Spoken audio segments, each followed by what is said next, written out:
नमस्कार, स्वागत है आप सभी का हिंदी साहित्य के टेस्ट की श्रृंखला में। ये 7वां टेस्ट है और आज हम आदिकाल के टॉपिक से टेस्ट के प्रश्नों को आपके समक्ष लेकर आए हैं और आदिकाल ये आज अंतिम हो जाएगा। ठीक है, पढ़ते हैं।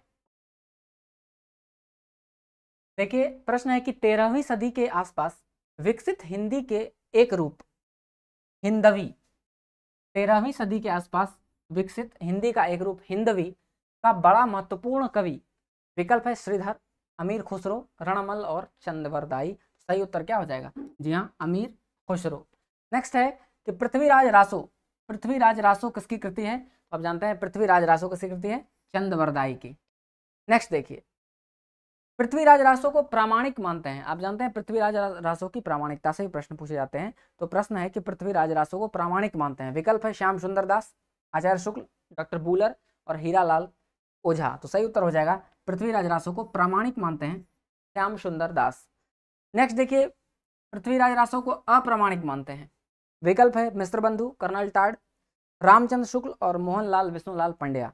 तो अप्रामाणिक मानते हैं कर्नल टाड।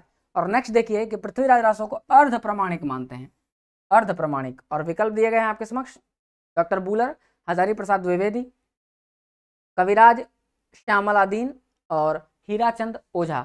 तो अर्ध प्रमाणिक मानते हैं आचार्य हजारी प्रसाद द्विवेदी।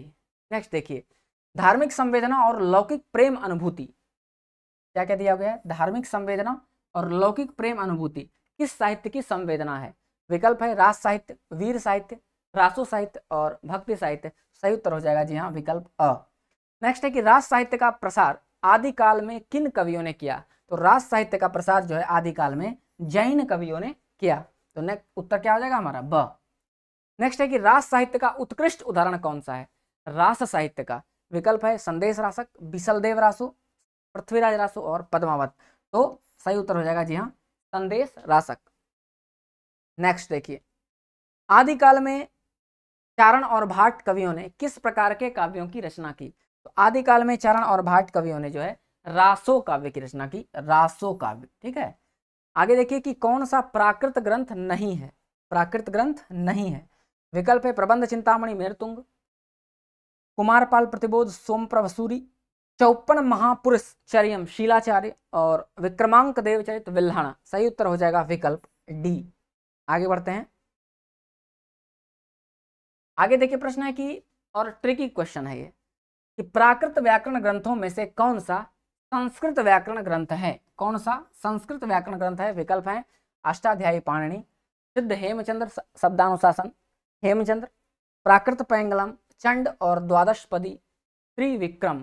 सही उत्तर हो जाएगा अष्टाध्यायी पाणिनि। नेक्स्ट देखिए, कुछ प्रबंध काव्य दिए गए हैं और उसकी भाषा पूछी गई है। ठीक है, सेतुबंध, प्रवरसेन, गौड़ बहो, वाक्पतिराज, लीलावती उहल, कंस वहो, रामवाणी पाद वाद और कृतियां किस भाषा के प्रबंध काव्य हैं?